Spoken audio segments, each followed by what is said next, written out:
والصلاة والسلام على محمد المصطفى صاحب عوارق العادات وعلى آله وأصحابه في جميع الآونة والأوقات. أما بعد، فأعوذ بالله من الشيطان الرجيم. بسم الله الرحمن الرحيم. الذين آمنوا وكانوا يتقون. صدق الله العظيم وصدق رسوله النبي الأمين المكين المبين الكريم، ونحن على ذلك لمن الشاهدين والشاكرين، والحمد لله رب العالمين.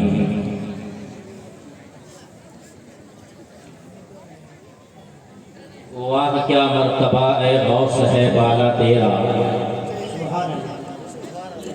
واہ کیا مرتبہ اے غوث ہے بالا تیرا، اونچے اونچوں کے سروں سے قدم اعلیٰ تیرا. حضرات جی لگائیے، یہ کسی پیر کے نام کا پروگرام نہیں ہے کہ پیرانے پیر کے نام کا پروگرام ہے. یہ ایسے پیر کا پروگرام ہے جب تک وہ نہ چاہیں ان کا کوئی نام لے نہیں سکتا.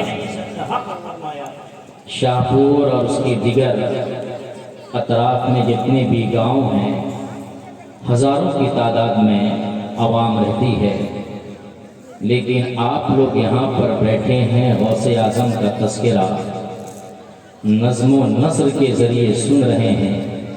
یقیناً غوث اعظم نے آپ کو یاد کیا ہے، ورنہ اتنی ٹھنڈ میں آپ لوگ اپنے گرم بستر کو چھوڑ کر محفل غوث میں بیٹھنا اس بات کی دلیل ہے کہ آپ غوث اعظم کے سچے چاہنے والے ہیں. اور کیوں نہ ہوں، اس علاقے کے پیر سرکار مجاہد ملت جنہوں نے پوری زندگی غوث اعظم کی محبت میں گزار دی. دیگر پیروں میں اختلاف ہے، لیکن مجاہد ملت ایک ایسے پیر ہیں ان کے پیر ہونے میں کسی کا اختلاف نہیں ہے.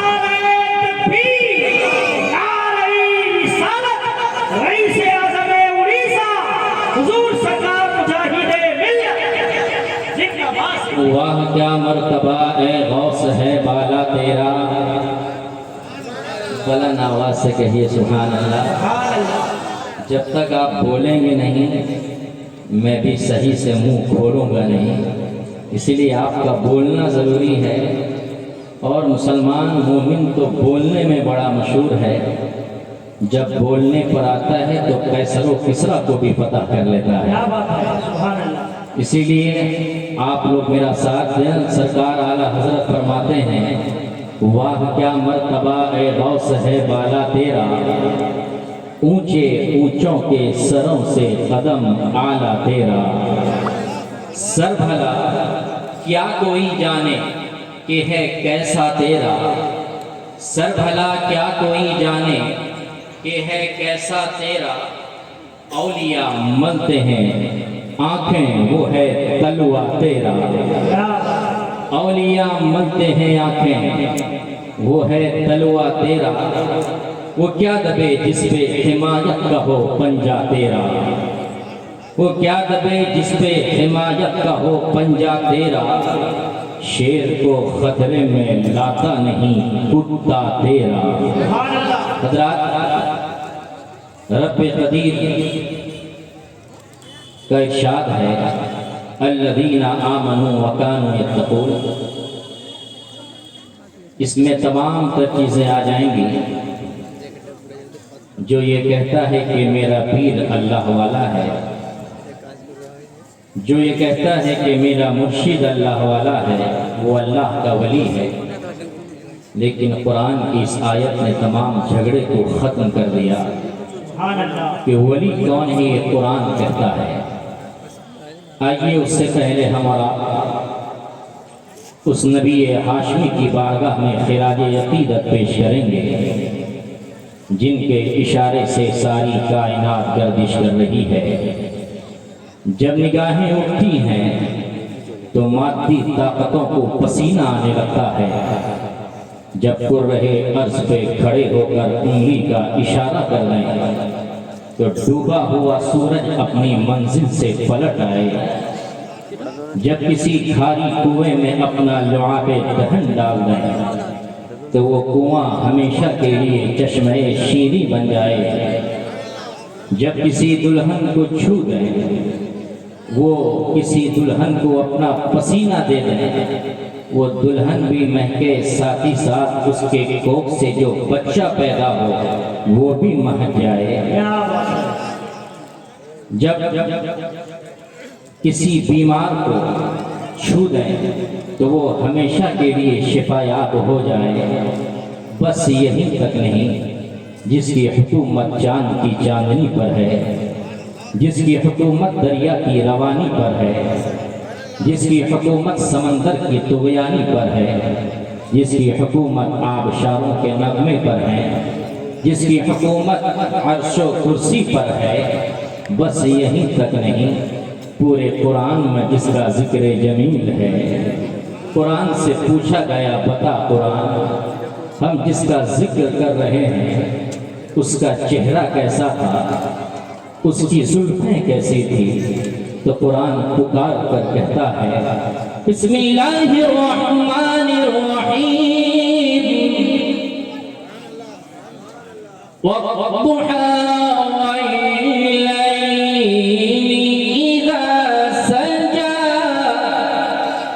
آئیے اسی قرآن سے پوچھتے ہیں، قرآن یہ تو بتا اس کی آنکھیں کیسی تھی؟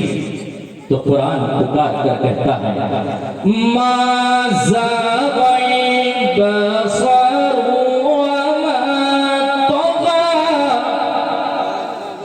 لیکن قرآن یہ تو بتا دے کہ ان کا سینہ کیسا تھا۔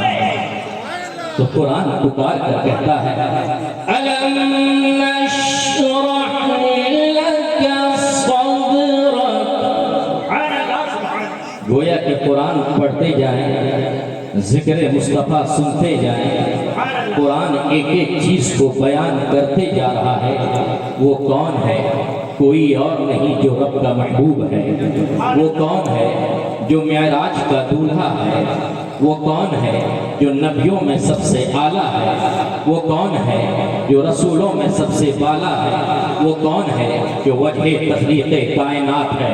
وہ کون ہے جس کے حکم سے پوری کائنات لرزہ پر اندام ہے؟ آئیے ہم اور آپ اسی بارگاہ میں درود پاک کی ڈالی عشق و محبت کی تھالی میں سجا کر بابا سے بلند پڑھیں، اللہم صلی علی سیدنا نبینا مولانا محمد وبارک وسلم، صلاۃ و سلام علیک یا رسول اللہ صلی اللہ تعالی علیہ وسلم۔ اے قرآن یہ بتا، ولی کون ہے؟ کیا بت کا پجاری اللہ والا ہو سکتا ہے؟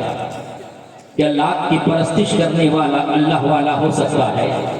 کیا منات کو پوجنے والا اللہ والا ہو سکتا ہے؟ کیا حبول کی پرستش کرنے والا اللہ والا ہو سکتا ہے؟ سورج کی روشنی کو دیکھ کر جو جھک جائے کیا وہ اللہ والا ہو سکتا ہے؟ چاند کی چاندنی کو دیکھ کر اس کے سامنے گھٹنا ٹیک دے کیا وہ اللہ والا ہو سکتا ہے؟ معبودوں کو پوجنے والا کیا اللہ والا ہو سکتا ہے؟ تو قرآن کہتا ہے الذین آمنوا، اللہ والا وہ ہے جو ایماندار ہے، جو مسلمان ہے، جو مومن ہے۔ لیکن آپ یہ کہیں گے ہم بھی تو کلمہ پڑھتے ہیں، کیا ہم اللہ والے ہیں؟ قرآن آگے کہتا ہے وَكَانُوا يَتَّقُونَ، جو ایماندار بھی ہو، متقی پرہیزگار ہو، وہ اللہ والا ہو سکتا ہے۔ آپ کہیں گے مولانا آپ کیسی باتیں کرتے ہیں؟ ہمارے علاقے کی مساجد میں بہت سارے ایسے لوگ لوگ ہیں جو 5 وقت نماز پڑھتے ہیں، قرآن کی تلاوت کرتے ہیں، شب و روز قرآن کی تلاوت میں مصروف رہتے ہیں، کیا وہ اللہ والے ہیں؟ جو سجدہ زیادہ کرتا ہے کیا وہ اللہ والا ہو سکتا ہے؟ جو قرآن کی زیادہ تلاوت کرتا ہے کیا وہ اللہ والا ہو سکتا ہے؟ جو درودوں کی کثرت کرتا ہے کیا وہ اللہ والا ہو سکتا ہے؟ لیکن یاد رکھیں، قرآن اس وقت تک آپ سمجھ نہیں سکتے جب تک آپ حدیث کا سہارا نہ لیں۔ حدیث پاک کہتی ہے اذا رأوا ذکر اللہ، جسے دیکھ کر خدا یاد آ جائے وہ اللہ والا ہے، وہ اللہ والا ہے۔ حضرات آئیے میں آپ کو بتاتا ہوں، آج ذکر کس کا ہوگا؟ پیرانی پیر کا ہوگا، جن کے نام سے آج کی محفل صحیح ہے۔ آپ لوگ اکٹھا ہوئے ہیں، میں اپنی تقریر میں ہمیشہ کہتا ہوں مسلمانوں آپ اپنی قسمت پہ جتنا ناز کرو وہ کم ہے، اس لیے کہ آپ جس نبی کے ماننے والے ہو وہ تمام نبیوں میں اعلیٰ ہے، تمام نبیوں کا سردار ہے، اور جس ولی کے ماننے والے ہو وہ تمام ولیوں کا سردار ہے۔ یعنی نبی کی امت ہونے میں بھی آپ اعلیٰ ہیں، پیر کے مرید ہونے میں بھی آپ اعلیٰ ہیں۔ آج یہ آپ کو بتاؤں، سرکار غوث اعظم سے پوچھا گیا، سرکار غوث اعظم سے پوچھا گیا کہ بتائیں آپ کو پتہ کب چلا کہ آپ اللہ کے ولی ہیں؟ سرکار غوث اعظم فرماتے ہیں جب میں چھوٹا تھا مدرسہ جاتا پڑھنے کے لیے میرے پیچھے پیچھے فرشتے آتے، جب میں مدرسہ پہنچ جاتا فرشتے یہ کہتے افسحوا لی ولی اللہ، یعنی اللہ کے ولی کے لیے جگہ دے دو، تو میں سمجھ گیا کہ میں اللہ والا ہوں، اللہ کا ولی ہوں۔ بس یہیں تک نہیں اور آگے بڑھیں، سرکار غوث اعظم نے ایک مقام پر فرمایا یہ بھی ایک دنیا ہے، آپ لوگ یہاں پر موجود ہیں، ایک دنیا وہ تھی جسے روحوں کی دنیا کہی جاتی ہے، ابھی آپ لوگ اس دنیا میں آئے نہیں تھے، تمام روحوں کو اللہ نے جمع کر کے یہ کہا تھا کہ بتاؤ کیا میں تمہارا رب نہیں ہوں؟ تو تمام روحوں نے کہا تھا بلا، کیوں نہیں، تو ہمارا رب ہے۔ سرکار غوث اعظم فرماتے ہیں روحوں کی دنیا میں مجھے پتا چلا کہ میں اللہ والا ہوں، اللہ کا ولی ہوں۔ بس یہیں تک نہیں، سرکار غوث اعظم 18 سال تک جیلان میں رہے، جیلان میں رہ کر علم دین انہوں نے حاصل کی، اور جیلان سے ایک موقع وہ بھی آیا، سرکار غوث اعظم جیلان سے بغداد کی طرف سفر کرتے ہیں۔ جب بغداد میں پہنچتے ہیں، میں آپ کو بتاؤں جیلان کہاں پر ہے، یہ ایران کا ایک شہر ہے۔ سرکار غوث اعظم وہاں کے رہنے والے تھے، وہاں کی زبان عربی نہیں بلکہ فارسی تھی۔ سرکار غوث اعظم جب بغداد تشریف لائے، سرکار غوث اعظم عربی دان نہیں تھے بلکہ وہ عجمی تھے۔ سرکار غوث اعظم رضی اللہ تعالی عنہ 51 سال کی عمر ہو چکی ہے، لیکن سرکار غوث اعظم تقریر نہیں کر رہے ہیں، وعظ نہیں فرما رہے ہیں، خطاب نہیں فرما رہے ہیں۔ ایک دن کیا ہوا، 16 شوال المکرم تھا، دوپہر کا دن تھا، سرکار غوث اعظم کے پاس رسول اعظم تشریف لاتے ہیں اور یہ کہتے ہیں عبد القادر تم تقریر کیوں نہیں کرتے، تم خطاب کیوں نہیں کرتے، تم واعظ و نصیحت کیوں نہیں کرتے؟ سرکار غوث اعظم نے فرمایا نانا جان میں جیلان کا رہنے والا ہوں، میری زبان عربی نہیں ہے، یہ بغداد کے رہنے والے اپنی زبان کے اعتبار سے فصیح و بلیغ عربی بولتے ہیں، ان کے سامنے مجھے تقریر کرنے میں حیا محسوس ہوتی ہے، شرم آتی ہے۔ سرکار غوث اعظم کا کہنا ہی تھا، نبی آخر الزمان نے فرمایا اے عبد القادر تم اپنے منہ کو کھولو۔ سرکار غوث اعظم نے اپنے منہ کو کھولا، کھولنا ہی تھا۔ نبی آخر الزمان نے ایک مرتبہ نہیں، 2 مرتبہ نہیں بلکہ 7 مرتبہ لعاب دہن سرکار غوث اعظم کے منہ میں ڈالا۔ کچھ ہی دیر گزرتا ہے، مولا علی تشریف لاتے ہیں جو سرکار غوث اعظم کے دادا ہیں۔ سرکار غوث اعظم سے مولا علی نے کہا کہ اے عبد القادر تم تقریر کیوں نہیں کرتے؟ غوث اعظم کو وہی جواب، میں بغداد کے فصیح و بلیغ عربی دا کے سامنے مجھے تقریر کرنے میں شرم محسوس ہوتی ہے، میں کہیں پر لفظش نہ کر جاؤں، تقریر کے دوران کہیں غلطی نہ ہو جائے، زبان کے اعتبار سے سرکار مولا علی نے کہا کہ عبدالقادر اپنا منہ کھولو. سرکار مولا علی نے کیا کہنا تھا, غوث اعظم نے اپنا منہ کھولا. سرکار مولا علی نے 6 مرتبہ اپنا لعاب دہن ان کے منہ میں ڈالا. غوث اعظم نے فرمایا کہ یہ میرے دادا جان مولا کائنات نانا جان نے 7 مرتبہ اپنا لعاب دہن میرے منہ میں ڈالا ہے اور آپ 6 مرتبہ ڈال رہے ہیں, آپ کیوں 7 مرتبہ نہیں ڈال رہے ہیں؟ مسلمانوں سنو مولا علی کا عقیدہ کیا ہے. مولا علی یہ کہتے ہیں کہ عبدالقادر سن, وہ آقا ہیں, اسی لیے انہوں نے 7 مرتبہ لعاب دہن تمہارے منہ میں ڈالا. میں ان کا غلام ہوں, اسی لیے 6 مرتبہ میں نے لعاب دہن تمہارے منہ میں ڈالا. کہ جب مولا علی نے نبی کریم صلی اللہ علیہ وسلم کے ساتھ مشابہت نہیں کی, برابری نہیں کی. آج کے نام نہاد مسلمان یہ کہتے ہیں معاذ اللہ میرے نبی اپنے بڑے بھائی کی طرح ہیں, ان کو سمجھنا چاہیے. جب مولا علی میرے نبی کی طرح نہیں تو تم کیسے میرے نبی کی طرح ہو سکتے ہو؟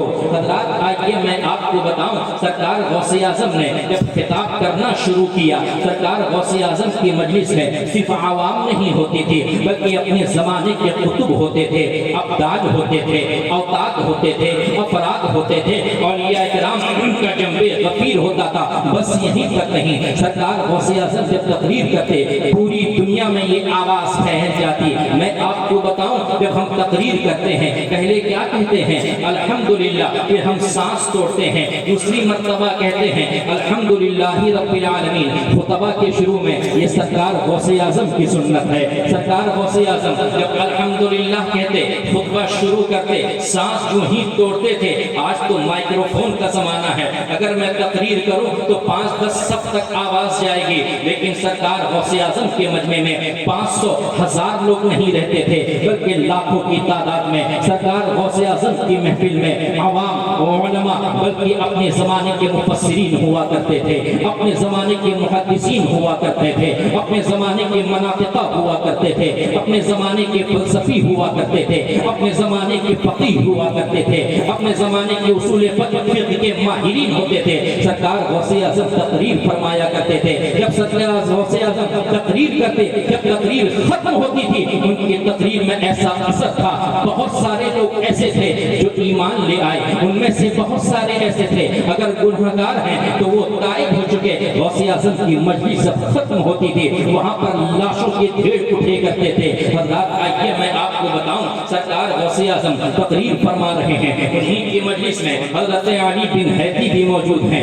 علی بن حیدی کون ہیں؟ ایسے جلیل القدر بزرگ ہیں, وہ نوبی مردوں کو زندہ فرما دیا کرتے تھے. سرکار غوث اعظم تقریر کر رہے ہیں, منبر رسول پر کھڑے ہیں, اسی اثنا میں کیا دیکھتے ہیں؟ علی بن حیدی کی آنکھیں بند ہیں. سرکار غوث اعظم منبر رسول سے اتر کر علی بن حیدی کے سامنے ہاتھ باندھے تحریمہ باندھے کھڑے ہو جاتے ہیں. حضرت علی بن حیدی کی آنکھیں کھلتی ہیں اور یہ کہتے ہیں سرکار غوث اعظم سے میری آنکھیں بند تھی, آپ کی تقریر سن رہا تھا, کیا کہوں میرا نصیبہ اور یہ سوریا سے بڑھ کر ہو گیا. میں نے ابھی سرکار کائنات کی زیارت کی. سرکار غوث اعظم نے فرمایا علی بن حیدی سن, تم اپنی آنکھوں کو بند کر کے رسول کائنات کو دیکھ رہے تھے, میں اپنی آنکھوں کو کھول کر نانا جان کی زیارت کر رہا تھا. یہ سرکار غوث اعظم کی ذات ہے. بس یہی تک نہیں, آئیے میں آپ کو بتاؤں سرکار غوث اعظم کی ذات کیسی ہے. سرکار غوث اعظم سے پہلے آئیے آپ کو بتاؤں نبی آخر الزماں کے زمانے میں سرکار کا ایک چاہنے والا تھا, سرکار کا ایک عاشق تھا, سرکار کا ایک دیوانہ تھا جو قرن کا رہنے والا تھا. انہوں نے اپنی زندگی میں بارہا کوشش کی کہ نبی کریم کی زیارت کر لیں, لیکن اتفاق سے زیارت وہ کر نہیں پائے. سرکار صلی اللہ علیہ وسلم کا وصال کا وقت قریب ہوتا ہے. میرے رسول حضرت عمر کو بلاتے ہیں, مولا علی کو بلاتے ہیں اور یہ کہتے ہیں میرے وصال کے بعد تم قرن چلے جانا. قرن میں میرا ایک عاشق ہے جس کا نام اویس ہے, اسے میرا سلام کہنا اور ایک چپا لے جانا اور اسے دینا اور یہ کہنا کہ میری امت کی بخشش کے لیے دعا کرے. سرکار کا وصال ہو جاتا ہے. یہ دونوں دونوں ذوات کریمہ حضرت عمر مولا علی قرن جاتے ہیں، وہاں کے لوگوں سے پوچھتے ہیں کہ بتاؤ یہاں پر اویس نام کا کوئی شخص رہتا ہے؟ کچھ لوگوں نے پتہ بتایا کہ فلاں جگہ پر چلے جاؤ، وہاں پر وہ آپ کو ملیں گے۔ حضرت اویس قرنی کے پاس یہ دونوں جاتے ہیں اور یہ کہتے ہیں نبی آخر الزمان نے کہا ہے آپ کو سلام اور یہ جبہ دیا ہے، اور نبی کریم نے فرمایا آپ ان کی امت کی بخشش کے لیے دعا کریں، ان کی امت کی مغفرت کے لیے دعا کریں۔ یہ سننا ہی تھا۔ حضرت مولا کائنات اور حضرت عمر کے سامنے حضرت اویس قرنی سجدے میں چلے جاتے ہیں اور یہ کہتے ہیں اے پروردگار میرے رسول کی امت کو بخش دے، میرے رسول کی امت کو بخش دے، میرے رسول کی امت کو بخش دے۔ یہ کہنا ہی تھا، غیب سے آواز آتی ہے اے اویس سن، میں نے تمہاری سفارش پر آدھی امت کو بخش دیا اور آدھی امت کو میرے رسول کے خانوادے میں 5ویں صدی میں ایک لڑکا پیدا ہوگا جس کا نام عبد القادر ہوگا، اس کی سفارش پر اور آدھی امت کو میں بخش دوں گا۔ نعرہ تکبیر، نعرہ رسالت، پیرانے پیر کانفرنس، مفتی اعظم اڑیسہ فیضان سرکار مجاہد ملت۔ حضرات یہ سننے کے بعد سرکار اویس قرنی نے کہا جب یہ آواز آئی کہ میں اور آدھی امت کو عبد القادر جس کا نام ہوگا میرے نبی کی اولاد میں سے ہوگا، میرے رسول کے خانوادے میں سے ہوگا، اس کی سفارش پر میں آدھی امت کو بخش دوں گا اور اس کا جو احترام کرے گا، اس کی جو عزت کرے گا وہ میرے نظر میں محبوب ہوگا۔ ایک وقت وہ بھی آئے گا وہ یہ کہے گا کہ میرا یہ قدم تمام اولیاء کرام کی گردنوں پر، تمام اولیاء کرام اپنی اپنی گردنوں کو جھکا دیں گے۔ حضرات میں یہیں پر رک کر کہنا چاہتا ہوں، میں نے پہلے ہی آپ سے کہا تھا آپ اپنی قسمت پہ جتنا ناز کریں وہ کم ہے۔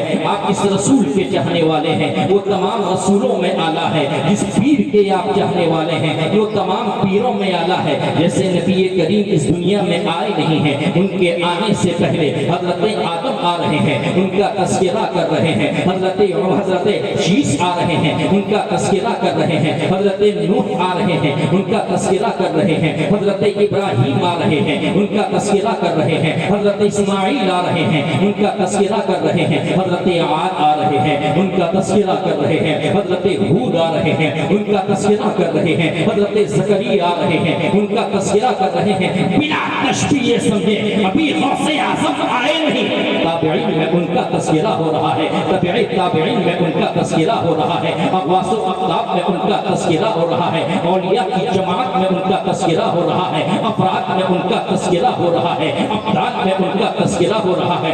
غوث اعظم کا زمانہ ختم ہوتا ہے، ہندوستان آ جائیں، حضرت خواجہ آ رہے ہیں، غوث اعظم کا تذکرہ کر رہے ہیں۔ بریلی آ جائیں، امام احمد رضا غوث اعظم کا تذکرہ کر رہے ہیں۔ حجت الاسلام غوث اعظم کا تذکرہ کر رہے ہیں۔ مفتی اعظم ہند غوث اعظم کا تذکرہ کر رہے ہیں۔ مجاہد ملت غوث اعظم کا تذکرہ کر رہے ہیں۔ مفتی اعظم اڑیسہ غوث اعظم کا تذکرہ کر رہے ہیں۔ اور حق تو یہ ہے آج شاہپور میں یہ محفل سجی ہے، اس محفل میں بھی غوث اعظم کا تذکرہ چل رہا ہے۔ سبحان اللہ، سبحان اللہ، سبحان اللہ۔ حضرات یہ سرکار غوث اعظم کی ذات ہے۔ سرکار غوث اعظم کا تذکرہ صرف آج نہیں، کل نہیں، بلکہ قیامت تک ہوتا رہے گا، اس لیے کہ ہر ولی کسی نہ کسی نبی کے قدم پر ہے، لیکن سرکار غوث اعظم ہمارے رسول کے قدم پر ہے۔ یعنی جو ولی جس نبی کے قدم پر ہوگا اس کا تذکرہ ہوتا رہے گا۔ سرکار غوث اعظم کا تذکرہ اس وقت تک ہوتا رہے گا جب تک میرے رسول کا تذکرہ ہوتا رہے گا۔ حضرات بس یہیں تک نہیں، آج یہ میں آپ کو بتاؤں، ان میں سے بہت سارے آپ لوگوں میں سے ایسے ہیں جو حضور تاج الشریعہ سے مرید ہیں، کچھ لوگ ایسے ہیں جو مجاہد ملت سے مرید ہیں، کچھ ایسے ہیں جو مفتی اعظم اڑیسہ سے مرید ہیں، کچھ ایسے ہیں والد گرامی شیر اہل سنت سے مرید ہیں۔ آج یہ میں آپ سے پوچھتا ہوں، یہ بتاؤ جب آپ نے مجاہد ملت سے آپ نے بیعت لی، کیا مجاہد ملت نے یہ کہا کہ یہ کہو کہ میں نے اپنا ہاتھ حبیب الرحمان کے ہاتھ پہ رکھا. جتنے بھی مجاہد ملت کے مریدین ہیں کہیں گے نہیں سرکار مجاہد ملت نے یہ نہیں کہا تھا. جو تو تاج الشریعہ کے مرید ہیں میں ان سے پوچھتا ہوں کیا جب تاج الشریعہ نے آپ لوگوں کو مرید کیا تھا کیا یہ کہا تھا کہ کہو کہ میں نے اپنا ہاتھ اختر رضا خان ازہری کے ہاتھ پہ رکھا؟ آپ کہیں گے نہیں. مفتی اعظم اڑیسہ کے مریدوں سے پوچھو کیا وہ انہوں نے یہ کہا تھا کہ کہو کہ میں نے اپنا ہاتھ سید عبد القدوس کے ہاتھ پہ رکھا؟ آپ کہیں گے نہیں. کیا والد گرامی مرید کرتے ہو کیا انہوں نے یہ کہا تھا کہ کہو کہ میں نے اپنا ہاتھ سید علی رسول حبیبی ہاشمی کے ہاتھ میں رکھا؟ آپ کہیں گے نہیں. بلکہ آپ سے پوچھا جائے تو آپ یہی کہیں گے مجاہد ملت نے جو کہا، تاج الشریعہ نے جو کہا، مفتی اعظم ہند نے جو کہا، حجت الاسلام نے جو کہا، یہی کہا کہ کہو میں نے اپنا ہاتھ غوث اعظم کے ہاتھ پہ رکھا.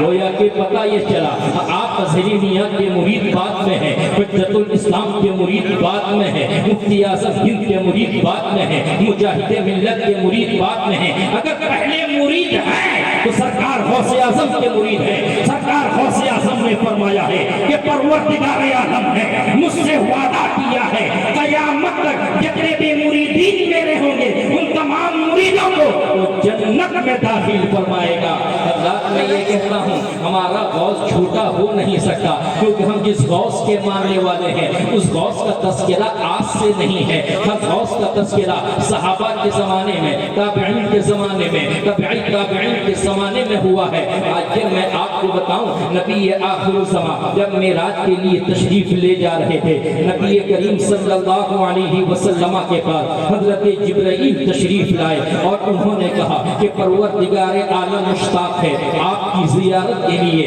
نبی آخر الزمان حضرت ام ہانی کے گھر سے چلتے ہیں خانہ کعبہ کے پاس. رسول آخر الزمان کے شکم سینے کو چاک کیا جاتا ہے اور دل کو زمزم سے دھلا جاتا ہے. ایک سواری لائی گئی تھی اس سواری پر نبی کریم کو سوار کر کے لے جایا گیا. جب سواری پر سرکار نبی آخر الزمان جب سوار ہونا چاہے اسی اسنے میں سرکار غوث اعظم نے اپنا کندھا پیش کر دیا. نبی اکرم نے کہا، نبی اکرم نے کہا کون؟ تو سرکار غوث اعظم نے کہا کہ یا رسول اللہ آپ کا غلام عبد القادر. یہ کہنا ہی تھا. نبی آخر الزمان نے فرمایا عبد القادر سن، تم نے میرے قدم کو اپنی گردن پہ رکھا ہے، ایک وقت وہ آئے گا تم یہ کہو گے قدمی ہاتھی علی رقبتی کلی ولی اللہ. جب یہ کہو گے کہ میرا یہ قدم تمام اولیاء کرام کی گردنوں پر، تو مشرق کے اولیاء کرام اپنی گردن کو جھکا دیں گے،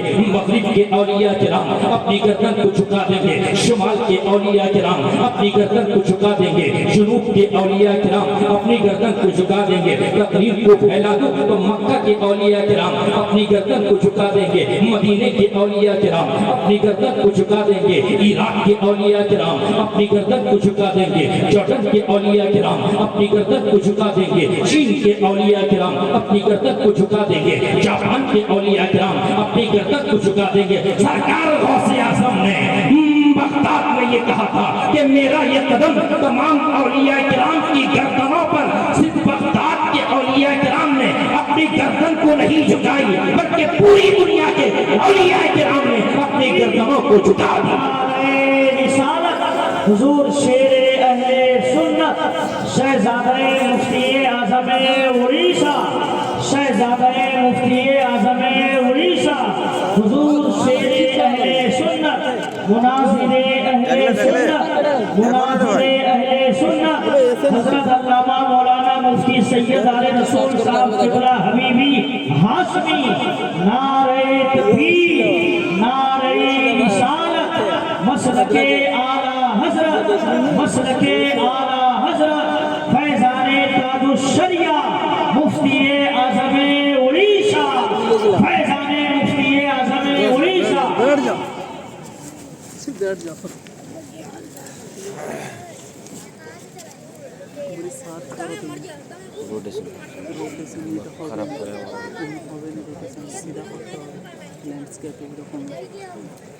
حضرات گویا کہ پتہ یہ چلا سرکار غوث اعظم نے جب کہا تھا پوری دنیا کے اولیاء کرام نے اپنی گردنوں کو جھکا دی، لیکن سرکار غوث اعظم کا پیغام یہی تھا، اگر تم میرے مرید ہو، رب نے مجھ سے وعدہ کیا ہے، مجھے رجسٹر دیا ہے، قیامت تک آنے والے تمام مریدوں کے نام اس میں درج ہیں۔ سرکار غوث اعظم نے فرمایا اللہ نے مجھ سے وعدہ کیا ہے تمام مریدوں کو جنت میں داخل کرے گا، لیکن مسلمانوں شرط یہ ہے گناہوں سے توبہ کر لو، فرائض سے قریب ہو جاؤ، واجبات سے قریب ہو جاؤ، رسول پاک کی سنتوں کے عامل بن جاؤ۔ اگر تمہاری زندگی کا یہی طریقہ رہا، قسم خدا کے سرکار غوث اعظم بھی فخر سے کہیں گے کہ یہ میرا مرید ہے، یہ قادری ہے۔ مسلمانوں، پیرانے پیر، جشن پیرانے پیر کے اس اجلاس میں بس میں آپ کو یہی پیغام دینا چاہوں گا، جتنے بھی قادری ہیں ایک ہو جائیں، طعن و تشدید نہ کریں، کسی پیر کو گالی گلوچ نہ کریں، اگر وہ سنی صحیح العقیدہ ہے تو اس کا احترام کریں۔ پروردگار عالم نبی کریم اور سرکار غوث اعظم کے پیغامات پر ہمیں عمل کرنے کی توفیق عطا فرمائے۔ وآخر دعوانا ان الحمد للہ رب العالمین۔